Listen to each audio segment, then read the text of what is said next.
வணக்கம். கடந்த ஒரு வருஷமா நம்ம மார்க்கெட் பார்த்தோம் அப்படின்னா, இருந்த இடத்துலயே இருந்துக்கிட்டே இருக்க மாரி தான் தோணுதே தவிர, மார்க்கெட்ல இருக்க பங்குகள்லாம் வந்து ஏற்றம் கொடுத்த மாரி தெரியல. ஸோ, இது வந்து இப்ப எல்லாருடைய மனசுல ஒரு பெரிய கேள்வி வந்து ஆழமா பதிய ஆரம்பிச்சிருக்கு. இந்திய மார்க்கெட்ல ரிட்டர்ன் வருமா? வராதா? நம்மளுடைய பங்குகள்லாம் ஏறுமா? ஏறாதா? நம்முடைய போர்ட்ஃபோலியோலாம் வந்து திரும்ப வந்து நல்ல ஒரு ரிட்டர்ன் கொடுக்குமா? இப்படிலாம் வந்து எல்லாருக்கும் நெறைய கேள்விகள். அ அதே மாரி பார்த்தோம் நம்ம நேரம் சரியில்ல அப்படின்னு சொல்லி சில பேர் சொல்றதையும் கேட்டுருக்கலாம். நம்ம எந்த பங்க வந்து வாங்குறோமோ அந்த பங்கு ஏறாது. நம்ம அந்த பங்கு வித்துட்டு வெளியில வரும்போது அந்த பங்கு ஏறும் அப்படின்னு சில பேர் சொல்றத கேட்டுருக்கலாம். இது நமக்கே நமக்கே நடந்திருக்கும். எனக்கும் நடந்திருக்கு. ஸோ இதெல்லாம் வந்து ஒரு பங்கு சந்தையோட தியரி இது. இதெல்லாம் வந்து மாற்றவே முடியாது. நீங்க எப்போ வந்து அந்த பங்க வந்து விக்கிறீங்கன்னு தெரியாது. எப்போ வந்து வாங்குறீங்கன்னு அந்த பங்கு சந்தைக்கு தெரிய போறது கிடையாது. நம்மலாம் வந்து இதில வந்து ஒரு சின்ன ஒரு துரும்பு மாரி. அது பல லட்சக்கணக்கான பங்குகள், பல கோடிக்கணக்கான பங்குகள் ஒவ்வொரு கம்பெனிகளிலும் வந்து வர்த்தகமாகிட்டு இருக்கு. நம்ம வந்து வாங்குற பங்கு ஒரு ரூ. 100 50 இல்ல ரூ. 500 1000 வாங்குவோம். ஸோ அது வந்து நம்ம வந்து வித்துட்டு வெளிய வரும். அது ஐய்யயோ! நம்ம வித்த பிறகு ஏறுதே அப்படின்னு சொல்லி நம்முடைய மனசுக்கு வந்து ஒரு ஆறுதல் தேடிக்கிடுவோம். எனக்கு தெரிஞ்ச ஃப்ரெண்டு ஒருத்தர் இருக்காரு. அவரு வெள்ளிக்கிழமை மார்க்கெட் முடியவும் என்ன பண்ணுவாரு அப்படின்னா, ஒரு நம்முடைய ட்ரேடிங் வியூல போய் ஒரு சார்ட் எடுத்துக்கிட்டாரு. அந்த சார்ட் எடுத்துக்கிட்டு அந்த சார்ட்டில் பார்த்தோம் அப்படின்னா, மேலே ஒரு கோடு, கீழே ஒரு கோடு. அந்த சார்ட்டில் கோடு இல்லாத இடமே இருக்காது. கேட்டா சொல்லுவாரு, "சார் மேலே ரெசிஸ்டன்ஸ் லைன் இங்கே இருக்குது, சப்போர்ட் லைன் இங்கே இருக்குது, ட்ரெண்டிங் லைன் இங்கே இருக்குது. நம்ம மார்க்கெட் வந்து மண்டே அன்னைக்கு இப்படி தான் சார் போகும்." அப்படின்னு அவர் வந்து ஒரு பக்காவாக ஒரு ஸ்ட்ராட்டஜி போட்டு எடுத்து வச்சுட்டு மண்டே அன்னைக்கு ட்ரேட் பண்ண உட்காருவார். நம்மளும் அது மாதிரி தான் பண்ணுவோம். சில நேரங்களில் நம்ம பண்ணியிருக்கோம். அதெல்லாம் வந்து இல்லைன்னு சொல்ல முடியாது. மார்க்கெட் வந்து நமக்கு ஏற்ற மாதிரி ரியாக்ட் ஆகுமான்னு பார்த்தா, அதுதானே அங்கே பிரச்சனையே. அவர் போயிட்டு காலங்காத்தால வந்து என்ன பண்ணுவார், மார்க்கெட் ஓப்பன் பண்ணிவிட்டு, ஆஹா நம்ம வந்து இன்றைக்கு நம்மளுடைய வெள்ளிக்கிழமை கணக்குப்படி இன்றைக்கி மார்க்கெட் மேலே போகும் அப்படின்னு சொல்லி கணக்கு பண்ணி வச்சுட்டு, நம்ம ஒரு ஸ்ட்ராட்டஜி எடுத்துகிட்டு நிஃப்டி எடுத்துக்கலாமே, 24,500 கால் வாங்குவோம் அப்படின்னு சொல்லி அவர் கால் வாங்குறதுக்கு ரெடி பண்ணிட்டு கால் வாங்குவார். அவர் கால் வாங்கி ஒரு 11 10 காலுக்கு அந்த கால் வாங்கியிருப்பாருன்னு வச்சுக்கோங்களேன். சரி மேலே ஏற போகிற மாதிரி மேலே வந்து 24,500 24,525 24,500 அந்த மாதிரி போகும். 24,500 24,550 அந்த கால் வாங்குவார் அவர். வாங்கி வச்சுட்டு பண்ணிட்டு ஒரு அரை மணி நேரம் கழிச்சு மேலே போகிற மாதிரி ஒரு 20 புள்ளி 30 புள்ளி நகர்ந்துருக்கும். ஒரு இவருடைய வாங்கினதுலேருந்து ஒரு 15 புள்ளிகள் 16 புள்ளிகள் மேலே ஏறி கொடுத்துரும். ஆஹா இன்றைக்கி நமக்கு ஒரு 50லேருந்து 60 பாயிண்ட் இல்லை 100 பாயிண்ட் வரைக்கும் நமக்கு லாபம் கிடைக்கிறதுக்கு உறுதியாயிருச்சு அப்படின்னு சொல்லி அவர் நினச்சிட்டு இருப்பார். ஒரு 11 மணிக்கு ஒரு நியூஸ் ஒன்று வரும். என்ன நியூஸ்னா இப்போ சிம்பிளாக எடுத்துக்கலாமே, நம்முடைய அமெரிக்க நாட்டாமை, அதான் நம்ம ட்ரம்ப் சார் இருக்கார் இல்லையா, அவர் 11 மணி போல் வந்து ஒரு 11:30 மணிக்கு ஒரு நியூஸ் ஒன்று கொடுக்குறான்னு வச்சுக்கோங்களேன். என்ன நியூஸ் அப்படின்னா, சும்மா ஒரு சிம்பிளாக ஒரு நேற்று ஒரு வந்து என்ன நமக்கு வந்து தாரிஃப் எப்படி போட்டார், 50% தாரிஃப், நீங்கள் ரஷ்யா கிட்ட ஆயில் வாங்குறீங்க, அதனால் உங்களுக்கு நான் தாரிஃப் 50% இன்க்ரீஸ் பண்ணுவேன் அப்படின்னு சொல்லி போட்டார். அது மாதிரி ஒரு சின்ன ஒரு நியூஸ் ஒன்று, நீங்கள் அடிக்கடி ரஷ்ய அதிபர் புட்டினும் மோடியும் வந்து அடிக்கடி பேசிக்கிட்டு இருக்கீங்க, இது வந்து உலக நலனுக்கு வந்து ஒரு நல்லது இல்லை, அதனால் ஏற்கனவே 50% தாரிஃப் போட்டிருக்கேன், நான் மேற்கொண்டு 25% தாரிஃப் போடுவேன் அப்படின்னு சொல்லி ஒரு வார்த்தை ஒன்று விட்டார். அப்படின்னா என்ன ஆகும், அங்கேருந்து டமால்னு விழுவோம். ஒரு 100 புள்ளி 150 புள்ளி மேலே இருந்து விழுந்தது என்ன ஆகும், இவர் வாங்கி வச்சிருந்த கால் அங்கே டமால் ஆயிருமா, 24,550 கால் 24,400 புட்டுக்கு நேராக போயிடும். ஸோ நம்ம எதிர்பார்க்குறது ஒன்று, நடக்கிறது ஒன்று. இதெல்லாம் வந்து நமக்கு எல்லாருக்கும் நடக்கிறது தான். அது உங்களுக்கும் அவருக்குன்னு சொல்லவே முடியாது. இது வந்து நீதி.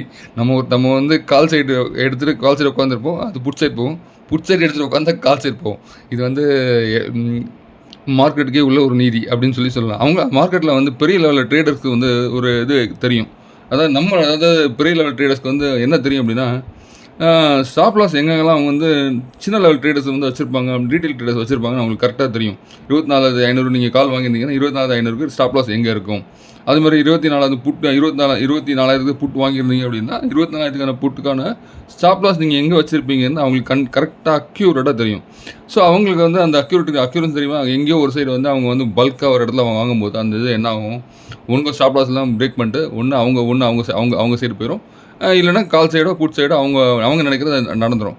ஏன்னா பல்காக கோடிக்கணக்கில் போட்டு பண்ணுறாங்க, நம்ம வந்து சின்ன லெவலில் போட்டு பண்ணுறோம், அவங்க கோடிக்கணக்கில் ஒரு ட்ரேடை வந்து இப்போ பல கோடிகள் போட்டு பண்ணும்போது என்ன ஆகும், அது அவங்க சைடுக்கு ப்ராஃபிட் கொடுக்க ஆரம்பிச்சிடும். இதுதான் விஷயமே. ஆப்ஷன்லாம் நம்ம நினைக்கிறத விட பல்க் ட்ரேடர்ஸ் நினைக்கிறதா மார்க்கெட்டில் நடக்கும். இதுதான் வந்து ஆப்ஷனுடைய ஒரு ப்ளேவே. அதனால் வந்து இன்னைக்கு நம்ம நினச்சது நடக்கலை அப்படின்னு சொல்கிற அளவுக்கு ஒன்றும் மார்க்கெட் வந்து கிடையவே கிடையாது.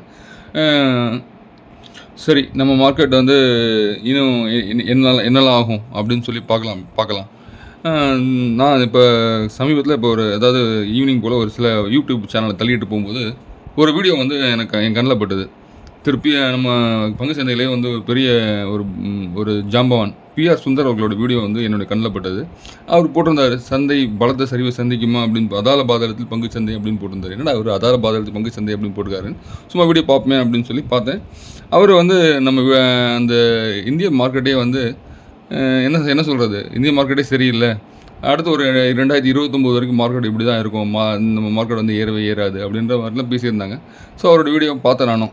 நீங்களும் பார்த்துருப்பீங்கன்னு நினைக்கிறேன். ஸ்டார்டிங்லேயே அவர் வந்து என்ன சொல்கிறாங்க அப்படின்னா, இந்திய பங்கு சந்தையும் சினிமா துறையும் ஒன்று அப்படின்றாங்க. கிட்டத்தட்ட ஒரு 99% வந்து கிளாமராக இருக்கிற மாதிரி இருக்கும்.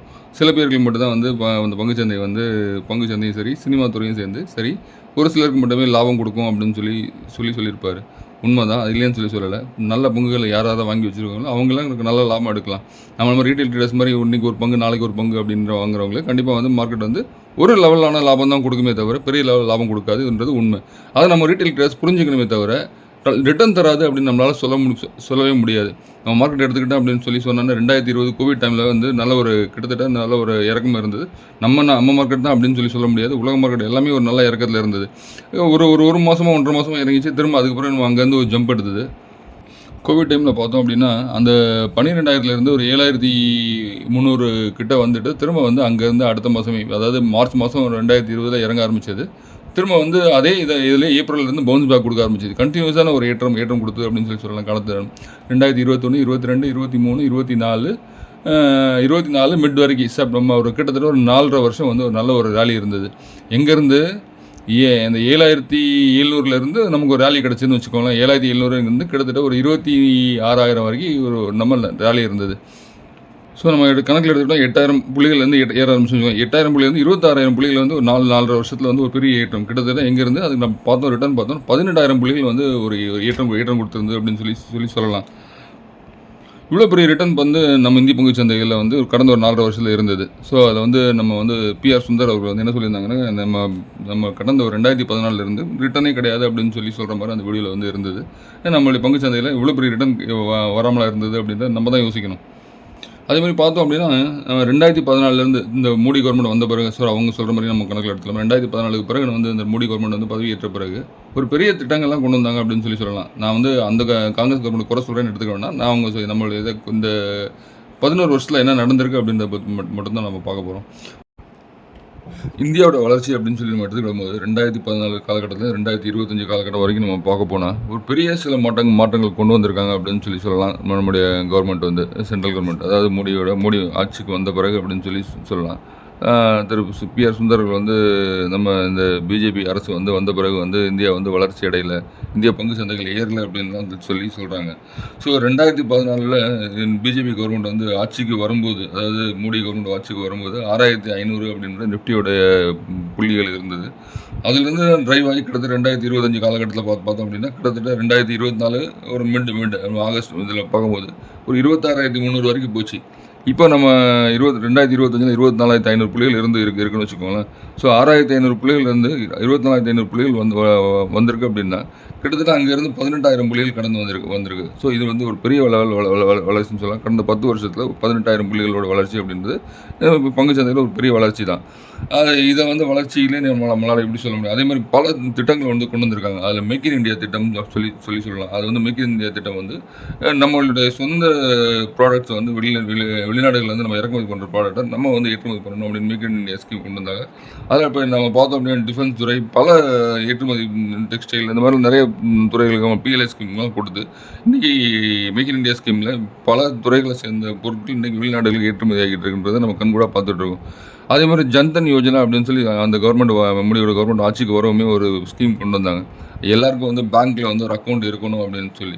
ஏன் அந்த பேங்க்கில் அக்கௌண்ட் இருக்கணும் அப்படின்னா கவர்மெண்ட் கொடுக்குற பைசா வந்து டேரெக்டாக மக்களுக்கு போக மாட்டேங்குது. ஏன்னா கவர்மெண்ட் ₹1 செலவு பண்ணால் அந்த கடைக்கூட மக்களுக்கு போகும்போது அந்த 20 பைசா 25 பைசா அந்த மாதிரி தான் போகுது அப்படின்றதுனால எல்லாரையும் அக்கௌண்ட்குள்ளே கொண்டு வந்து அவங்க அக்கௌண்ட்லேருந்து டேரெக்டாக இப்போ நீங்கள் பார்த்தீங்கன்னா கவர்மெண்ட் கொடுக்குற பணம் எல்லாமே வந்து டேரெக்டாக உங்கள் அக்கௌண்ட்டுக்கு வர மாதிரி இப்போ பண்ணிட்டாங்க. இப்போ நீங்கள் இப்போல்லாம் எடுத்து பார்த்தீங்க அப்படின்னா விவசாயிகளுக்கு மாதம் 3 மாதத்துக்கு ஒரு தடவை 6 மாதத்துக்கு ஒரு தடவை பணம் தராங்க, 2000 தராங்க. இப்போ இதெல்லாம் வந்து டேரெக்டாக அவங்களுடைய அக்கௌண்ட்டுக்கே வந்துடுது. ஸோ இதெல்லாம் வந்து எப்படி அப்படின்னா அந்த அக்கௌண்ட்டை வந்து அந்த நம்மளுடைய கவர்மெண்ட் வந்து எஸ்பிஐ பேங்க் அக்கௌண்ட் ஓப்பன் பண்ண போய் தான் இதெல்லாம் வந்து இந்த சாத்தியமாயிருக்கு. கிட்டத்தட்ட நம்ம இந்தியாவுடைய பாப்புலேஷன் எடுத்துகிட்டு 150 கோடி கிட்டே இருக்குது. அதில் வந்து பார்த்தோம் அப்படின்னா இன்றைக்கி இந்த கவர்மெண்ட் வந்த பிறகு 50லேருந்து 60 கோடி அக்கௌண்ட் புது அக்கௌண்ட் ஓப்பன் பண்ணியிருப்பாங்க அப்படின்னு சொல்லலாம். அதே மாதிரி ரெஜிஸ்ட்ரேஷன் கொண்டு வந்தாங்க. ரீட்டைல், இன்சூரன்ஸ், டிஃபென்ஸ் செக்டருக்கு ஹையர் ஃபாரின் இன்வெஸ்ட்மெண்ட் வர்றதுக்காக அந்த மாதிரி ஒரு ஸ்கீம் கொண்டு வந்தாங்க.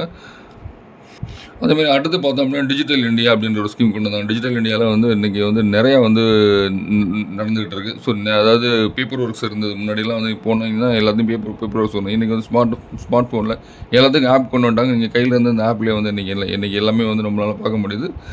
ஆப்லேயே வந்து நம்ம வந்து முக்கால்வாசி வேலைகளை நம்மளால் முடிக்க முடியுது. அதே மாதிரி 2016 பார்த்தோம்னா டிமானிஸ்ட்ரேஷன் கொண்டு வந்தாங்க. அந்த டிமானிஸ்ட்ரேஷன் மக்கள் மத்தியில் பெரிய எதிர்ப்பு இருந்தாலும் அதை வந்து செயல்படுத்திய விதம் பார்த்தோம் அப்படின்னா கொஞ்சம் எதிர்ப்பு இருந்தது. ஆனால் செயல்படுத்திய விதம் ஓரளவு ஓகேன்னு சொல்லலாம்.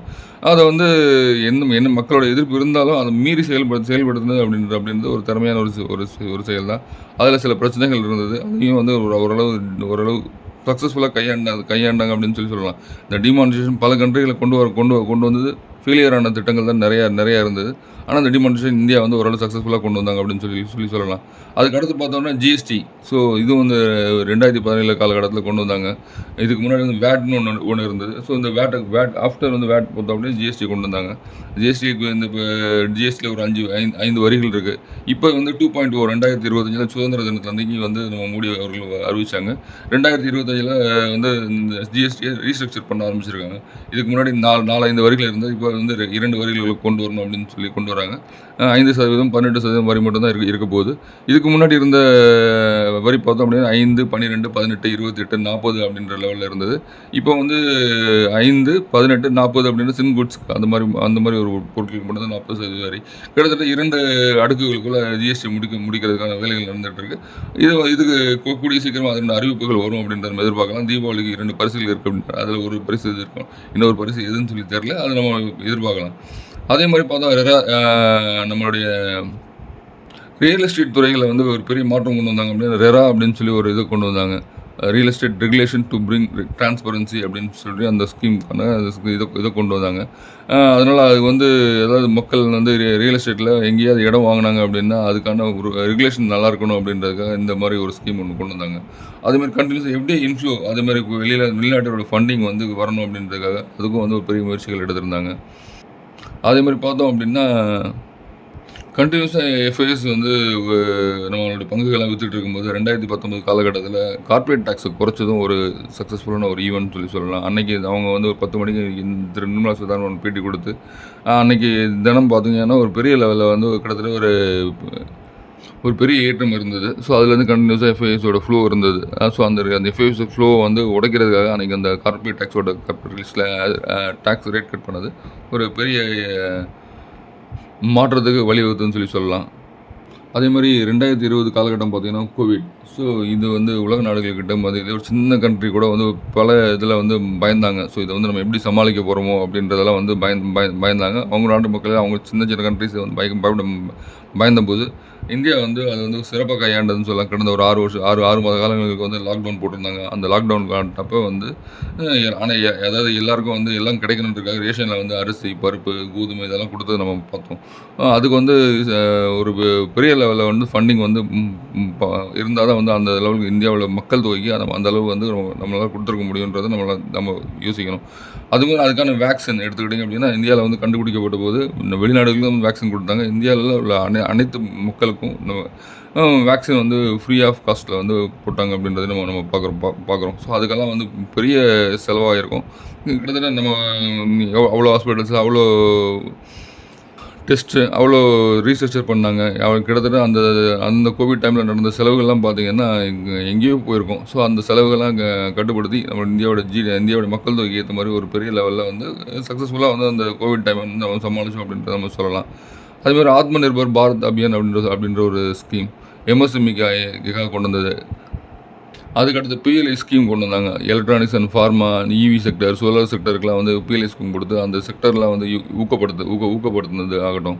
அதே மாதிரி டிஜிட்டல் பேமெண்ட் எடுத்துக்கிட்டிங்கன்னா யூபிஐ பேமெண்ட் வந்து கிட்டத்தட்ட 2021 காலகட்டத்தை அறிமுகப்படுத்தும் போது இதெல்லாம் வந்து யூஸ் ஆகுமா, இங்கே எல்லாம் வந்து வெளிநாடுகளில் மட்டும்தான் வந்து சக்ஸஸ்ஃபுல்லாக போகும், இங்கெல்லாம் யூபிஐ சக்ஸஸ் ஆகாது அப்படின்னு சொல்லிட்டு இருந்த சமயத்தில் யூபிஐ வந்து ரொம்ப சக்ஸஸ்ஃபுல்லாக நம்ம செயல்படுத்தணும் அப்படின்னு சொல்லலாம். இன்றைக்கி உலகத்திலேயே வந்து யூபிஐயோட அதிகமான ஒரு டிரான்சாக்ஷன் நடக்கிற நாடு நம்ம இந்தியா தான். பல கோடி டிரான்சாக்ஷன் அந்த நிமிடங்களே நொடிகளே நடக்குது அப்படின்றத வந்து தெரிய வருது. ஸோ இது வந்து மற்ற நாடுகளை விட டிரான்சாக்ஷன் பார்த்தோம் அப்படின்னா அந்த நிமிடங்களில் எடுத்துக்கிட்டாலும் சரி, நொடிகள் எடுத்துக்கிட்டாலும் சரி, இவ்வளோ டிரான்சாக்ஷன் நடக்கிற ஒரே நாடு இந்தியா தான் அப்படின்றது வந்து எங்களோட டேட்டா இருக்குது. அப்புறம் ரஷ்யா உக்ரைன் போர் வரும்போதும் வந்து நம்மளுடைய இன்ஃப்ளேஷன் இதெல்லாம் பாதிக்கும் அப்படின்னு சொல்லி சொன்னாங்க. அதுலேயும் வந்து பெரிய லெவலில் எந்த பாதிப்பும் இல்லை. ஸோ நான் அந்த 2022 ரஷ்யா உக்ரைன் போர் வந்த பிறகு நம்ம வந்து ரஷ்யா கிட்ட வந்து ஆயில் வந்து சீப்பாக வாங்குகிறோம். அந்த சீப்பான ஆயில் வாங்கி நம்மளோட எக்கனாமி வந்து ஓரளவு பூஸ்ட் பண்ணியிருக்கோம் அப்படின்னு சொல்லலாம். அதேமாதிரி இந்த காலகட்டத்தில் வந்து இந்தியாவுடைய எக்கனாமி வந்து லார்ஜஸ்ட் எக்கனாமி 5வது இடத்துக்கு வந்து நகர்ந்து வந்ததுன்னு சொல்லி யூகேவை தாண்டி நம்ம வந்து 5வது பொருளாதாரம் அப்படின்ற ஒரு இதுக்கு வந்திருக்கோம். இனி அடுத்த ஒரு 2-3 வருடங்களில் 3வது பொருளாதாரத்தை நோக்கி நகர்ந்துட்டு இருக்கோம். ஸோ இது வந்து ஒரு பெரிய ஒரு பூஸ்ட். ஸோ இந்த 3வது இடத்துக்கு நகரும்போது நம்மளோட பங்குச்சந்தையை நகர்ந்தால் தான் 3வது இடத்துக்கு போக முடியும் அப்படின்றது வந்து முக்கியமான ஒரு விஷயம். ஸோ இப்போ அதனால் அந்த பங்குச்சந்தைகள் ஏற்றம் இருக்குமா அப்படின்னு சொல்லி பார்த்தா கண்டிப்பாக ஏற்றம் இருக்க தான் செய்யும். இல்லை ஏற்றம் இருக்க ஏற்றம் இல்லாமல் 3வது பொருளாதாரத்தை நோக்கி நகர முடியாது. ஸோ யூகே வந்து யூகேவை தாண்டி நம்ம வந்திருக்கோம் அப்படின்றது நமக்கு அடுத்த இடத்துல இப்போ ஜெர்மனி இருக்காங்க. ஜெர்மனியை தாண்டி நம்ம வந்து அந்த இடத்துக்கு 3வது இடத்துக்கு வரப்போகிறோம். ஸோ இப்போ வந்து வளர்ச்சி இருந்தால் தான் நம்மளால் அது முடியும். அதே மாதிரி க்ரீன் எக்கானமி புஷ் அப்படின்னு சொல்லி ஒரு இது கொண்டு வந்திருக்காங்க. அதில் நீங்கள் எடுத்துக்கிட்டிங்க பார்த்தோம் அப்படின்னா இவி வெஹிக்கிள்ஸ் இப்போ வந்து நிறையா வந்து ஸ்கீம்ஸ் கொடுத்து இவி வெஹிக்கிள்ஸ் வந்து விற்பனையை வந்து அதிகப்படுத்தியிருக்காங்க. அதே மாதிரி ரினூவபிள் எனர்ஜி, ஸோ சோலார் எனர்ஜி அந்த எல்லா வீடுகளிலும் சோலார் கொண்டு வரணும் அப்படின்றத ஒரு இதையும் வந்து நம்ம கவர்மெண்ட் வந்து சக்ஸஸ்ஃபுல்லாக இப்போ ஈவெண்ட்டாக பண்ணிகிட்டு இருக்காங்க. அதே மாதிரி ஹைட்ரஜனில் ஒரு ட்ரெயின் வந்து இப்போ ஆல்ரெடி வந்து சக்ஸஸ்ஃபுல்லாக வந்து டெஸ்ட் பண்ணியிருக்காங்க. ஹைட்ரஜன் மிஷினில் ஓட்டுற ட்ரெயின், அதே மாதிரி ஹைட்ரஜனில் ஓடுற பஸ்ஸஸ் ஆகட்டும், இதெல்லாம் வந்து க்ரீன் எனர்ஜிக்கு யாரும் பூஸ்ட் கொடுத்துட்ருக்காங்க அப்படின்னு சொல்லலாம். அதே மாதிரி மேஜராக பார்க்க போனோம் அப்படின்னா நம்மளுடைய ஜிடிபி க்ரோத் கிட்டத்தட்ட கடந்த ஒரு 10 வருஷத்துக்கு எடுத்துக்கிட்டோம் அப்படின்னா 6% மேலே வந்து நம்ம ஜிடிபி க்ரோத் இருக்குது. மற்ற நாடுகளை விட அந்த ஜிடிபி க்ரோத் அப்படின்றது இந்தியாவில் ஓரளவுக்கு கணிசமான ஒரு துறையில் ரொம்ப கீழே இறங்காமல் ரொம்ப மேலேயும் போகாமல் ஓரளவு கணிசமான இதில் வந்து நகர்ந்துகிட்டு இருக்குது அப்படின்னு சொல்லலாம். ஸோ இது வந்து ஒரு முக்கியமான ஒரு ஜிடிபி க்ரோத் ஒரு இது இருக்குது. அதே மாதிரி பார்த்தோம் அப்படின்னா பிரதம மந்திரி முத்ரா யோஜனா அப்படின்ற ஒரு ஸ்கீம் கொண்டு வந்தாங்க. ஸோ இது வந்து சிறிய லெவலில் பிஸ்னஸ் பண்ணுறவங்களுக்குலாம் பெரிய லெவலில் கடன் கொடுத்தாங்க அப்படின்னு சொல்லலாம். முத்ரா கடன் அப்படின்றது கிட்டத்தட்ட 50,000, 1 லட்சம், 10 லட்சம் வரைக்கும் அந்த ஸ்கீம் இருந்தது. எந்தவித பிணை இல்லாமல் வந்து கடன் கொடுத்தாங்க வங்கிகளில். இது வந்து பல பிஸ்னஸ்க்கு வந்து ஊக்கப்படுத்தி இந்த பிஸ்னஸ் செயல்படுத்தினாங்க அப்படின்றத நம்ம கண்கூட பார்க்கலாம். இதில் பலர் பயனடைஞ்சிருக்காங்க அப்படின்றத வந்து நம்ம சொல்லலாம். அது ஸ்கில் இண்டியா மிஷன், அதாவது படிச்சுட்டு வெளியில் வரவங்களுக்கு ஒரு இடத்துல ஜாபுக்கான இன்டர்வியூஸ், என்டர்பிரினர்ஷிப்லாம் எப்படி பண்ணுறது அப்படின்ற பற்றியெல்லாம் வந்து ட்ரெயின் பண்ணுறதுக்கான ஸ்கில் இண்டியா மிஷன் சொல்லி கொண்டு வந்தாங்க. அதே மாதிரி ஸ்மார்ட் சிட்டி பார்த்தோம் அப்படின்னா பல இடங்களில் கொண்டு வந்தாங்க. 100 நகரங்கள்கிட்ட கொண்டு வந்தாங்க.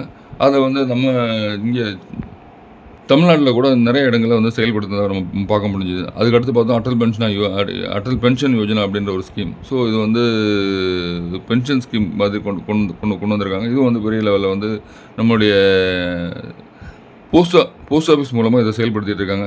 அதே மாதிரி பார்த்தோன்னா பிரதம மந்திரி ஆவாஸ் யோஜனா, அர்பன் ரூரல் வந்து பார்த்தோம் அப்படின்னா எல்லாருக்கும் வந்து வீடு இருக்கணும் அப்படின்னு சொல்லி அது ஒரு ஸ்கீம் கொண்டு வந்திருக்காங்க. நிறைய இந்த மாதிரி ஸ்கீம்ஸ் வந்து கொண்டு வந்து வளர்ச்சி பாதைக்கு நோக்கி திருப்பிடுறாங்க. அதே மாதிரி உஜ்வாலா யோஜனா அப்படின்ற ஒரு ஸ்கீம், எல்பிஜி கனெக்ஷன் வந்து கிராமப்புறங்களில் இருக்கணும் அப்படின்றதுக்கான ஒரு ஸ்கீம் அது. அப்புறம் ஸ்டாண்டப் இந்தியா, உடான்ற ஸ்கீமில் வந்து பார்த்தோம் அப்படின்னா அனைத்து Tier 1, Tier 2 சிட்டிஸ்லாம் வந்து விமான போக்குவரத்து இருக்கணும்னு அது மாதிரி டெவலப் பண்ணிகிட்டு இருக்கேன் உடான் ஸ்கீமில். அதே மாதிரி பார்த்தோம் ஸ்டார்ட் அப் இந்தியா, அந்த மாதிரி ஏதாவது புதுசாக வந்து என்ன படிச்சுட்டு வெளியில் வர இளைஞர்களுக்கு வந்து வேலை வந்து புதுசாக வந்து புதிய திட்டங்கள் கொண்டு வரணும் அப்படின்னு சொல்லி ஸ்டார்ட் அப் இந்தியான்னு சொல்லி ஒரு என்டர்பிரினர்ஷிப் வந்து இன்னோவேஷன் ப்ரொமோட் பண்ணாங்க. அனைத்து மக்களுக்கும் நல்ல ஆரோக்கியம் கிடைக்கணும் அப்படின்றதுக்காக வந்து ஆயுஷ்மான் பாரத் அப்படின்ற ஸ்கீம் கொண்டு வந்தாங்க. ஸோ உடல்நிலை சரியில்லை அப்படின்னா மருத்துவமனைகளில் ஒரு 5 லட்ச ரூபாய்க்கு காப்பீடுகள் திட்டம் கொண்டு வந்தாங்க.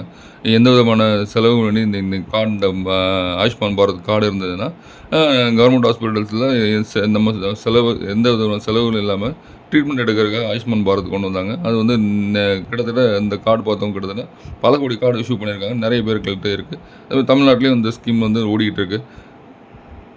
அதே மாதிரி முக்கியமாக பார்க்க போனால் ஃபார்மர்ஸ்க்கு பிஎம் கிசான் சம்மன் நிதி அப்படின்னு சொல்லி டைரெக்டாக வந்து ஒரு 6000 வருஷத்துக்கு வந்து கொடுக்குற ஸ்கீம். ஸோ இது வந்து பார்க்க போனால் விவசாயத்தை ஊக்குவிக்கிறதுக்காக இந்த 6000 ஸ்கீம் கொண்டு வந்தாங்க. அது பெரிய லெவலில் வந்து இன்றைக்கி கிராமப்புறங்களில் வந்து செயல்படுத்திகிட்டு இருக்காங்க. அது நிறையா வந்து நிறைய பேர் பலனடைஞ்சிட்டு இருக்காங்க அப்படின்னு சொல்லலாம் இந்த ஸ்கீமில்.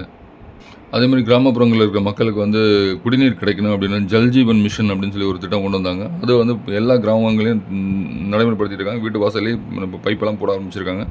பல கிராமங்களில் வந்து இந்த வசதிகள் வந்து பெரிய உதவிகரமாக இருக்குது அப்படின்னு சொல்லலாம். அதே மாதிரி ஆத்ம நிர்பர் பாரத் அப்படின்ற அபியான் சொல்லி பார்த்தோம். அதுவும் அதே மாதிரி பார்த்தோம் அப்படின்னா சாகர்மாலா ப்ராஜெக்ட் அப்படின்ற ஒரு ப்ராஜெக்ட் போர்ட்ஸ் எல்லாம் வந்து டெவலப் பண்ணுற ப்ராஜெக்ட். அது இப்போ கிட்டத்தட்ட எல்லா போர்ட்டையும் வந்து இன்டர் கனெக்டிவிட்டி பண்ணி அது ஓரளவு இணைச்சிருக்காங்க. போக்குவரத்தை வந்து சரி பண்ணியிருக்காங்க. அந்த கப்பல் போக்குவரத்தை வந்து வழிநடத்துகிற ஒரு ஸ்கீமை வந்து அந்த சாகர்மாலா ப்ராஜெக்ட் வந்து இருக்குது. அதே மாதிரி பாரத் மாலா பரியோஜனா அப்படின்ற ஒரு ஸ்கீம், மெகா ஹைவேஸ் அமைக்கிறதுக்கான இந்த ஸ்கீம் வந்து கீழ் வந்து தினமும் வந்து இதுக்கு முன்னாடி வந்து பார்த்தோம் அப்படின்னா 12 14 கிலோமீட்டர் போட்டுக்கிட்டு இருந்த சாலை 2014 2015 காலகட்டத்தில் இதுக்கு பிறகு இந்த ஸ்கீம் கொண்டு வந்து பெரிய லெவலில் டெவலப் பண்ணி கிட்டத்தட்ட நீங்கள் டெய்லி வந்து பார்த்தோன்னா 29 36 கிலோமீட்டர் வரைக்கும் வந்து சாலைகள் போட்டுட்ருக்காங்க.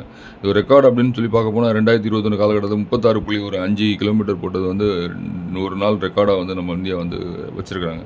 ஒரு நாள் சாலை வந்து 36.5 கிலோமீட்டர் வந்து சாலை போட்டுருக்கிறதா வந்து ரெக்கார்டு வச்சுருக்காங்க. இப்போ வந்து டெய்லி வந்து சராசரியாக பார்க்க போனால் அது வந்து 28 34 கிலோமீட்டருக்குள்ள வந்து சராசரியாக வந்து சாலைகள் போட்டுக்கிட்டு இருக்கு. புதிய சாலைகள் போடப்பட்டு இருக்கு இந்தியாவில்.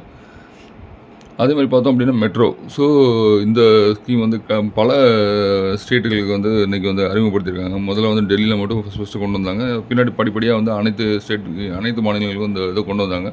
இன்றைக்கி வந்து டயர் 1 டயர் 2 சிட்டிஸ்க்கு டயர் 1 மட்டும் இருந்து இப்போ டயர் 2 சிட்டிஸ்க்கு வந்து எக்ஸ்பேண்ட் பண்ணியிருக்காங்க இந்த ஸ்கீம். அதே மாதிரி புல்லட் ட்ரெயின் ப்ராஜெக்ட். ஸோ இதெல்லாம் வந்து பெரிய லெவலில் வளர்ச்சியை வந்து இந்தியா வந்து பார்த்துக்கிட்டு இருக்கு அப்படின்னு சொல்லலாம். அதே மாதிரி டிஃபென்ஸ் துறையில் ஏற்றுமதி பார்த்தோம் அப்படின்னா பெரிய லெவலில் இன்றைக்கி வந்து நம்ம வந்து பண்ணிகிட்டு இருக்கோம். ஸோ அதை நம்மளுடைய பிஆர் சுந்தர் அவர்கள் சொன்ன மாதிரி வந்து இந்திய பொருளாதாரம் வந்து ரொம்ப மோசமான நிலைமையில் இருக்கா, படுத்து கிடக்குதா, பெட்டில் படுத்திருக்கா அப்படின்னு சொல்லி பார்க்க போனால் நம்மளுடைய பொருளாதாரம் பொறுத்த வரைக்கும் ஒரு நல்ல நிலைமையில் இருக்குது. ஸோ இப்போ ஜனவரியிலேருந்து ட்ரம்ப்போடைய, அதாவது ஜோ பைடன் நிர்வாகத்துக்கு பிறகு ட்ரம்ப் வந்த பிறகு ஜனவரி 20 மார்க்கெட் வந்து செப்டம்பர்லேருந்து ஒரு கரெக்ஷன் இருந்தது. இந்த பெரிய லெவலில் ஏற்றம் இருந்தது. 2020 24 வரைக்கும் ஒரு பெரிய லெவல் ஏற்றம் இருந்ததுக்காக அன்றைக்கி ஒரு ப்ராஃபிட் புக்கிங்னு சொல்லலாம். அது கரெக்ஷனாக மாறிச்சு. அது ஒரு 3-4 மாதமாக இறங்கிச்சு. ஸோ இதுக்கு அடுத்து நம்ம பார்த்தோம் அப்படின்னா நம்ம ட்ரம்ப்போட நிர்வாகம் வந்ததுலேருந்து வந்து அவர் நம்ம என்ன பண்ணுறான்னு சொல்லி அவருக்கே புரியல. இதை பண்ணுவோமா அதை பண்ணுவோமா, நம்ம வந்து அவர் வரும்போது என்ன சொல்லிட்டு வந்து மேக் அமெரிக்கா கிரேட் அப்படின்னு சொல்லி வந்தார். அமெரிக்காவை இப்போ வளர்க்குறேன்னு சொல்லி அவருடைய அமெரிக்காவை தேய்கிற மாதிரி நிறையா வந்து திட்டங்களை கொண்டு வர்றாரு. அவர் வந்து அமெரிக்காவுக்கு நிறைய பொருளாதாரம் சேர்ந்த திட்டங்களை வந்து அவர் ஏற்கனவே பிஸ்னஸ் மேனாக இருந்திருக்காரு. அவர் வந்து அவருடைய மைண்டே வந்து பிஸ்னஸில் எதற்கு தொட்டாலும் பிஸ்னஸில் ஒரு வருமானம் வரணும் அப்படின்னு யோசிக்கக்கூடிய மைண்ட் செட் தான் அவருக்கு இருக்கும் கண்டிப்பாக. ஏன்னா அவர் வந்து பிஸ்னஸ் லைன்லேருந்து வந்த ஒரு அதிபர். அவர் மற்றவங்க அந்த லெவலில் அந்த மாதிரி துறைகள்லேருந்து வரல. இவர் பிஸ்னஸ் சார்ந்த துறைகள்லேருந்து வந்ததுனால அவர் எதை தொட்டாலும் காசாக பார்க்கணும் ஐடியா பண்ணுறதுனால, நான் இந்தியாவை தொட்டால் இந்தியாவிலேருந்து எனக்கு 50% தாரிஃபில் மூலம் வருமானம் வரணும், சைனாவை தொட்டால் சைனாலேருந்து 50% வருமானம் வரணும், நான் யூரோப் கண்ட்ரிஸில் யூரோப்பை தொட்டால் எனக்கு இதுலேருந்து வருமானம் வரணும் அப்படின்னு எதிர்பார்க்குறாரு. இதெல்லாம் வந்து நடக்கிற கதையா அப்படின்னு சொல்லி இப்போ அவங்க நாட்டு மக்களே வந்து பெரிய லெவலில் எதிர்ப்பு கிளம்பியிருக்கு. ஸோ நீதிமன்றங்கள் அவரை வந்து கடுமையாக இன்றைக்கி நடந்த ஒரு 2-3 தீர்ப்புகளில் கடுமையாக வந்து அவர் வந்து அவருக்கான எதிர்ப்புகளை தெரிவிச்சிருக்கிறாங்க. இந்த தாரிஃப் போட்டதெல்லாம் வந்து சரிப்படாது, நீங்களாம் உங்களோட சொந்த முயற்சியில் எடுப்பீங்களா அப்படின்றத நீங்கள் வந்து அவரை பார்த்து கேள்வி கேட்டிருக்காங்க இன்றைக்கி அவங்களோட நீதிமன்றம். ஸோ அவர் நான் வந்து நீ எந்த நீதிமன்றம் கேட்டாலும் சரி நான் மேற்கொண்டு நீதிமன்றத்துக்கு போவேன்னு சொல்லி அடுத்த ஒரு டைம் இருக்குது, இன்னொரு நீதிமன்றத்துக்கு போகிறதுக்காக வெயிட் பண்ணிட்டு இருக்காரு. ஸோ அங்கேயும் வந்து இவருக்கு வந்து பலத்தை கூட்டு தான் விழுகும். எனக்கு கீழ் நீதிமன்றங்களில் 2 நீதிமன்றங்கள் தெரிவிச்ச இதை அங்கே மேல் நீதிமன்றம் அதுதான் சொல்லுவாங்க. அவருக்கு இந்த இதில் வந்து பெரிய கூட்டு விழுவும். நீங்கள் போட்ட தாரிஃப் எதுவுமே வந்து செல்லாது அப்படின்றத அறிவிக்க போகிறாங்க. ஆல்ரெடி ஜேடி வான்ஸ் அப்படின்ற துணை அதிபர் என்ன சொல்லியிருக்காரு, இவரோட இது சரிப்படலை அப்படின்னா நான் வந்து அதிபராக ஆகலாம் அப்படின்றத வந்து ஒரு டாட் வச்சுருக்காரு. ஸோ அது நடந்தாலும் நடக்கலாம். அது எப்படி நடக்க போகுது, அவருடைய உடல்நிலை சரியில்லை, ஆல்ரெடி வந்து ட்ரம்ப் சாருக்கு உடல்நிலை சரியில்லை அப்படின்றத வந்து மேற்கோளாக வந்து சொல்லிகிட்டு இருக்காங்க. அவருக்கு அந்த மாதிரி ஏதாவது நடந்தது அப்படின்னா இவர் ஜேடி வான்ஸ் வந்து அதிபராக ஆகக்கூடிய வாய்ப்புகளும் உண்டு. பார்க்கலாம் எப்படி இருக்குது அப்படின்றத. அதேமாதிரி பிஆர் சுந்தர் அவர்கள் பேசும்போது வந்து ஆப்ரேஷன் சிந்தூர் பற்றி பேசினாங்க. எந்த ஒரு உலக நாடும் வந்து நமக்கு சப்போர்ட் பண்ணலை அப்படின்றத பற்றியும் வந்து சொல்லியிருந்தாங்க. கிட்டத்தட்ட எல்லா உலக நாடுகளும் நமக்கு சப்போர்ட் பண்ணுச்சு. அமெரிக்கா கூட வந்து ஒரு இதில் வந்து சப்போர்ட் பண்ணுச்சு, எதுவும் கேள்வி கேட்கல. ஸோ கிட்டத்தட்ட மேக்ஸிமம் சப்போர்ட் பண்ணாத நாடுகள் அப்படின்னு சொல்லி பார்க்கும்போது துருக்கி, பாகிஸ்தான், மலேசியா தவிர மீதி அனைத்து நாடுகளும் எனக்கு தெரியும் உலக நாடுகள் அனைத்து நாடுகளும் வந்து நமக்கு இந்தியாவுக்கு பெரிய அளவில் சப்போர்ட் பண்ணாங்க இந்த ஆப்ரேஷன் சிந்தூரில். அதே மாதிரி இந்திய வெளியுறவுத்துறை இந்த ஆப்ரேஷன் சிந்தூரில் எல்லா உலக நாடுகள் தலைவர்களையும் ஃபோன் போட்டு பேசி இந்த மாதிரி பண்ணியிருக்காங்க பாகிஸ்தான் அப்படின்றத தெளிவாக வந்து எல்லாருடைய இதுலேயும் வந்து அவங்க நாட்டு தூதர்கள்கிட்ட வந்து நம்ம முறையாக தெரிவித்த பிறகு தான் வந்து ஆப்ரேஷன் சிந்தூர் ஸ்டார்ட் பண்ணணுன்றது எல்லாருக்குமே தெரியும். அதனால் வந்து எந்த உலக நாடுகளும் நமக்கு வந்து பெரிய லெவலில் எதிர்ப்பு தெரிவிக்கல. நம்ம 3 நாள் சண்டை நடந்ததை தவிர அந்த யாரும் வந்து அவங்களுக்கு போரை நிப்பாட்டுங்கன்னு சொல்லி சொன்னதுக்கு காரணம் வந்து பாகிஸ்தான் வந்து நீ எங்களை வந்து இதுக்கு மேலே எங்களால் தாங்க முடியாது, நீங்கள் போரை நிப்பாட்டி ஆகணும்னு சொல்லி நம்மக்கிட்ட கேட்டுக்கொண்டதன் பேர் நம்ம போரை நிப்பாட்டணும்னு சொல்லி பிரதமர் அவர்கள் சொன்னாங்க. அதே மாதிரி வெளியுறவுத்துறை அமைச்சர் திரு ஜெய்சங்கர் அவர்களும் வந்து அதை பற்றி நம்ம தெளிவாக சொல்லியிருந்தாங்க. அதே மாதிரி வெளியுறவுத்துறை அமைச்சகம் வந்து சரியில்லை அப்படின்னு சொல்லிட்டு அது வந்து சொன்னாங்க. இன்றைக்கி நம்ம வெளியுறவுத்துறை அமைச்சகம் எடுத்துக்கிட்டிங்க கடந்த 2014 2025 இப்போ வரைக்கும். அதே மாதிரி திரு ஜெய்சங்கர், அதாவது சுஷ்மா ஸ்வராஜுக்கு பிறகு ஜெய்சங்கர் வந்த பிறகு நீங்கள் எடுத்துக்கிட்டிங்க அப்படின்னா உலக நாடுகளில் வெளியுறவுத்துறை கொள்கையெல்லாம் அடிச்சிக்கவே முடியாத அளவு நம்ம இந்தியா வந்து பெஸ்ட் லெவலில் இருக்குது அப்படின்னு சொல்லலாம். அதே மாதிரி ஜெய்சங்கர்கிட்ட கேள்வி கேட்குறோம் அப்படின்னா அவங்க வந்து பெரிய லெவலில் ப்ரிப்பேர் ஆகிட்டு தான் வந்து அந்த கேள்வியை கேட்பாங்க. ஸோ ஜெய்சங்கர்கிட்ட வந்து பதில் இப்படி தான் வரும்னு அவங்களுக்கும் தெரியும். எந்த கேள்வி கேட்டாலும் அவர் எந்த பால் போட்டாலும் 6 அடிப்பாருன்னு அதுவும் தெரியும். அது மாதிரி கேள்வி கேட்குறோம் அந்த லெவலில் வந்து அவங்க கேள்வி கேட்பாங்க. யாராவது வந்து ஜெய்சங்கர் வெளியுறவுத்துறை அமைச்சர் சரியில்லை அப்படின்னா அவருடைய பேட்டி யூடியூப்பில் நிறையா வரும். அந்த அவங்களுடைய ஜெய்சங்கர் போட்டு அப்படிச்சிங்கன்னா அவருடைய பேட்டி வரும். அந்த பேட்டியை வந்து நீங்கள் பார்க்கலாம். நம்மளுடைய அந்த கேள்வி பதில் செஷன்லாம் நீங்கள் எடுத்து பார்த்தீங்கன்னா நம்ம ஜெய்சங்கர் வந்து கெத்து காட்டியிருப்பாருன்னு சொல்லலாம். ஸோ அதே மாதிரி வரியை பற்றி பேசினாங்க. நம்மளுடைய நாட்டில் வந்து வரி அதிகமாக இருக்குது அப்படின்றத வந்து ஒரு கொள்கையாக வந்து ஒரு டாட் வச்சுருந்தாங்க நம்ம பிஆர் சுந்தர் அவர்கள். ஸோ நம்ம இந்த இதுக்கு வந்து நம்ம எப்படி சொல்லலாம் அப்படின்னா சைனாவாகட்டும் இந்தியாவாகட்டும் கிட்டத்தட்ட ஒரு 150 கோடி மக்கள் உள்ள ஒரு 2 நாடுகளும் 150 கோடி மக்கள், ஒரு 300 கோடி மக்கள் வந்து இந்த 2 கண்ட்ரியில் மட்டுமே இருக்காங்க. மொத்த உலக நாடு பாப்புலேஷன் எடுத்திங்கன்னா ஒரு 1100 1300 கோடி இருக்குன்னு வச்சுக்கோங்களேன். கிட்டத்தட்ட வந்து இதில் வந்து 30% இது வந்து நம்மளுடைய இதுலேயும் வந்து இருக்குது. இந்த ஜனத்தொகை வந்து நம்மளுடைய நாடுகள் இந்த 2 நாடுகளையுமே இருக்குது. அதனால் வந்து மற்ற கண்ட்ரிகளை போடுற வரியை கூட இங்கே கம்மியாக போடலாம் அப்படின்னு சொல்லி அவர் சொல்கிறாங்க. இப்போ இதே இந்தியா இவ்வளோ பெரிய கண்ட்ரியில் ஒரு 25 கோடி பாப்புலேஷன் அப்படின்னா இந்த வரி விகிதம் அப்படின்றது அதிகம்னு சொல்லலாம். ஏன்னா நம்ம 140 கோடி பாப்புலேஷன் வச்சுருக்கும் போது நம்மளுடைய வரி வந்து இந்த லெவலில் இருந்தால் தான் வந்து, ஏன்னா எல்லாருமே வந்து பொருளாதார லெவலில் பெரிய லெவலில் கிடையாது, எல்லாரும் படித்த பீப்புள்ஸ் கிடையாது, எல்லாரும் வந்து ஐடி கேட்டுறவங்க பீப்புள்ஸ் கிடையாது. ஸோ நம்ம இதில் வந்து எடுக்கிற ஒவ்வொரு பைசா வரியும் வந்து கவர்மெண்ட் வந்து எங்கே இன்ஃப்ராஸ்ட்ரக்சர் செலவு பண்ணணும், நமக்கு தேவையான உணவு, நமக்கு தேவையான மருத்துவம், நமக்கு தேவையான அத்தியாவசிய பொருட்கள் இதெல்லாம் வந்து கவர்மெண்ட் வந்து பார்க்கணும் அப்படின்னா அதுக்கான வரி கண்டிப்பாக தேவை. இன்றைக்கி இப்போ கூட சில பேர் என்ன சொல்கிறாங்க அப்படின்னா ரஷ்யாவிலேருந்து பெட்ரோல் சீப்பாக தானே வாங்குகிறோம், நீங்கள் இதை வந்து பெட்ரோல் விலையை கம்மி பண்ணி கொடுக்கலாம் அப்படின்றாங்க. ஸோ இந்த லெவலில் வந்து பெட்ரோல் விலை வந்து நம்ம அதாவது பெட்ரோல் லெவலில் வந்து நம்ம இந்த ரஷ்யா கிட்ட வந்து வாங்குறாங்க 100 ரூபா லெவலில் பெட்ரோல் இருக்குது. இதே ரஷ்யா கிட்ட வந்து வாங்க வேறு இடத்துல வந்து நம்ம பெட்ரோல் வாங்கியிருந்தோம் அப்படின்னா 120 ரூபா 140 ரூபா 30 ரூபா வரைக்கும் எனக்கு பெட்ரோல் வைக்கக்கூடிய வாய்ப்புகள் உண்டு. நமக்கு தான் 30 ரூபா அந்த பேர்டன் அதிகமாகுமே தவிர அது கம்மியாக வாய்ப்பே கிடையாது. இந்த இதுலேயும் வந்து இந்த டேக்ஸ்லாம் பிடிச்சி வச்சு தான் இப்போ வந்து கவர்மெண்ட் வந்து இவ்வளோ பெரிய இன்ஃப்ராஸ்ட்ரக்சர், இவ்வளோ பெரிய மெட்ரோ ரயில் ப்ராஜெக்ட்ஸ் நீங்கள் எங்கே பார்த்தாலும் ப்ராஜெக்ட் நடந்துகிட்டு இருக்குது. அதே மாதிரி பெரிய பெரிய பாலங்கள் வேலை நடக்குது. நீங்கள் அதே மாதிரி ஜம்மு காஷ்மீர் அருணாச்சல் பிரதேசம் போனீங்கன்னா பெரிய பெரிய டனல் வேலைகள்லாம் நடந்துகிட்டு இருக்குது.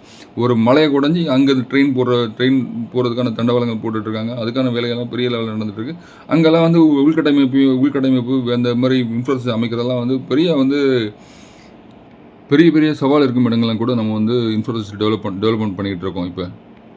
ஸோ அதனால் வந்து அடுத்த ஒரு 10-15 வருஷத்துக்கு இந்தியா தான் வந்து ஒரு பெரிய லெவலில் வந்து பொருளாதாரம் வளர போகிற நாடு. இந்தியா வந்து 3வது லெவலை நோக்கி நகரும்போது நம்மளுடைய பங்கு சந்தைகளும் அதை நோக்கி நகர்ந்தே ஆக வேண்டிய கட்டாயம் நம்ம பங்கு சந்தைக்கும் இருக்குது. ஏன்னா நம்மளுடைய பங்கு சந்தை வளர்ந்தால் தான் வந்து 3வது பெரிய ஜிடிபியாக வந்து வளர முடியும். ஸோ அதுக்கான பங்குகள் என்னென்ன பங்குகள், இந்தியாவுடைய வளர்ச்சிக்கு தேவையான பங்குகள் எது, எந்தெந்த துறையை சேர்ந்த பங்குகள் வளரும், எந்தெந்த துறை சார்ந்த வளர்ச்சிக்கான தேவைகள் நடந்துகிட்டு இருக்குது. அந்த மாதிரி துறைகள்லாம் நீங்கள் பார்த்து பங்குகள் வாங்கினீங்கன்னா கண்டிப்பாக வளர தான் செய்யும். எந்த பங்கு வந்து சோட போகாது. அதே மாதிரி வாங்குகிற நிறுவனங்கள் மட்டும் வந்து நல்ல நிறுவனம் பார்த்து நீங்கள் வாங்கினீங்க அப்படின்றது நல்ல ஒரு ரிட்டர்ன் கொடுக்கக்கூடிய நிறுவனம் நிறைய உண்டு. நீங்கள் வந்து இப்போ 2014 2025 காலகட்டத்தில் எடுத்துக்கிட்டீங்க அப்படின்னா பல பங்குகள் பல சதவீதத்தில் லாபத்துக்கு கொடுத்த பங்குகள் நிறையா இருக்குது. அதை வந்து பட்டியல் போட்டு பெருசாக லிஸ்ட்டே சொல்லலாம். அது மாதிரி பங்குகளை நீங்கள் எடுத்துக்கிட்டீங்க அப்படின்னா ஸோ அதில் வந்து பஜாஜ் ஃபினான்ஸ், பஜாஜ் ஃபின்சர்வ், அதே மாதிரி டிசிஎஸ், டைட்டன், அதுமாதிரி எஃப்எம்ஜி கம்பெனி, பிரிட்டானியா, இந்த மாதிரி நிறைய பங்குகள் சொல்லிக்கிட்டே, நெஸ்லே, இந்த மாதிரி நிறைய பங்குகள் சொல்லிக்கிட்டே போகலாம். பங்குகள் வந்து நிறைய பங்குகள் நல்ல பங்குகள் இருக்குது. நம்ம வந்து கவனித்து வாங்கக்கூடிய பங்குகள் நீங்கள் எது அப்படின்றத நீங்கள் தான் வந்து அந்த சாய்ஸில் வந்து ரீஃபில் பண்ணணும். அந்த கரெக்டாக நீங்கள் ரீஃபில் பண்ணி அதுக்கான பங்குகளை தேடி கண்டுபிடிச்சி வாங்கி வச்சு நீங்கள் வந்து நீண்ட காலத்தை வாங்கி வச்சுருந்தீங்கன்னா நீங்களும் வந்து பெரிய ஒரு முதலீடு பண்ணி பெரிய வந்து ஒரு வெல்த் கிரியேஷனாக இருந்தால் கிரியேஷன் பண்ணக்கூடிய வாய்ப்பு உங்களுக்கும் இருக்கும். அதனால் வந்து நம்ம இந்திய பங்கு சந்தை எப்பயுமே வந்து அதால பாதத்தில் போகுமா அப்படின்னு கேட்டால் கண்டிப்பாக போகாது. நிறையா வாய்ப்புகள் நம்ம சந்தைக்கு இருக்குது. நல்ல பங்குகளாக தேர்ந்தெடுத்து வாங்குங்க. நல்ல ஒரு வெல்த் கிரியேஷன் பண்ணுங்கள். ஸோ இன்றைக்கி வாங்கி நாளைக்கு விற்று அந்த மாதிரிலாம் பார்த்தீங்கன்னா அந்த பெரிய லெவலில் வெல்த் கிரியேஷன் பண்ண முடியாது. அதே மாதிரி ஆப்ஷன் ப்ளே பண்ணுறவங்க ஆப்ஷன் ப்ளே வந்து ஒரு சைடு ஆப்ஷன் ப்ளே பண்ணிங்கனாலும் ஒரு சைடு வந்து நல்ல பங்குகளை வாங்கி சேகரித்து வைக்கிற முறையும் வந்து கையாளுங்க. ஸோ இது வந்து என்னைக்காக இருந்தாலும் வந்து ஒரு பெரிய லெவல் வெல்த் உங்களுக்கு க்ரியேட் பண்ணி கொடுக்கும். ஸோ நம்ம பிஆர் சுந்தர் அவர்கள் சொன்னதுக்கு நான் வந்து அகென்ஸ்டாக பேசியிருக்கேன்னு யாரும் நினைக்க வேண்டாம். நான் தப்பாலாம் எந்த விதத்துலையும் சொல்லலை. இந்தியாவுடைய பொருளாதாரம் எப்படியெல்லாம் இருக்குது அப்படின்றத பற்றி தான் பேசியிருக்கேன். நான் வந்து பிஜேபிக்கு அதாவது பிஜேபி ஆதரவாளரோ காங்கிரஸ்க்கான அகென்ஸ்டான அதாவது நான் இங்கே வந்து நிறைய தகவல் சொல்லியிருக்கேன். ஸோ நான் வந்து சொன்னது என்ன அப்படின்னா பிஆர் சுந்தருக்கு அகென்ஸ்டாலாம் பேசலை. பிஆர் சுந்தர் சொன்னதுக்காக அதை வந்து நம்மளுடைய பொருளாதாரம் எப்படி இருக்குது அதை பற்றி நான் பேசியிருக்கேன். நம்மளுடைய பொருளாதாரம் அடுத்த 10 வருஷத்துக்கு இப்படி தான் இருக்கும் அப்படின்றது வந்து நம்ம எல்லாம் தெரிஞ்சுக்கணும் அப்படின்னு சொல்லி பேசியிருக்கேன். அதுக்காக வந்து நான் வந்து பிஜேபியோட ஆதரவாளரும் கிடையாது, நான் காங்கிரஸ்க்கு எதிரானவரும் கிடையாது. நான் வந்து பங்குச்சந்தை நம்மளோட பங்குச்சந்தை வந்து சார்ந்த தகவல்கள் இப்படி தான் இருக்கும் அப்படின்றத வந்து நம்ம அனுசரித்து பேசுகிறதுனால இதை பற்றி நம்ம புரிதல் இருக்கிறனால சொல்கிறேன். காரணம் அதனால தான். நான் அதுக்காக வந்து இந்த கவர்மெண்ட் நல்ல கவர்மெண்ட்டு, நம்ம காங்கிரஸ் கவர்மெண்ட் கெட்ட கவர்மெண்ட் அப்படின்லாம் சொல்ல வரல. அவங்களும் நிறைய நல்ல விஷயங்கள் பண்ணியிருக்காங்க. அவங்களும் 1991 எடுத்த ஒரு மறுசீரமைப்பு தான் இன்றைக்கி வந்து இந்த அளவில் நம்மளை கொண்டு வந்திருக்கு அப்படின்றது ஃபர்ஸ்ட் ஆஃப் ஆல் மன்மோகன் சிங் பாராட்டி தான் சொல்லி ஆகணும். அந்த இதெல்லாம் இல்லாமல் நம்ம இங்கே இந்த இடத்த நோக்கி வந்தே இருக்க முடியாது. இதுவும் ஒரு முக்கியமான காரணம் தான். அதனால் அந்த கவர்மெண்ட்டை குறை சொல்லி இந்த கவர்மெண்ட்டை வந்து பெருமைப்படுத்தி நான் இங்கே பேச வரல. ஸோ நம்மளுடைய நாட்டு நடப்பு பங்கு சந்தை இப்படி தான் இருக்கும் அப்படின்றத பற்றி நான் தெளிவுபடுத்திருக்கான இந்த வீடியோ. தேங்க்யூ. இவ்வளோ நேரம் பொறுமையாக கேட்டதுக்கு. அது மாதிரி நம்ம டிஸ்கிரிப்ஷனில் நம்ம வாட்ஸ்அப் லிங்க் இருக்குது. யாராவது ஜாயின் பண்ணிக்கோங்க. தேங்க்யூ.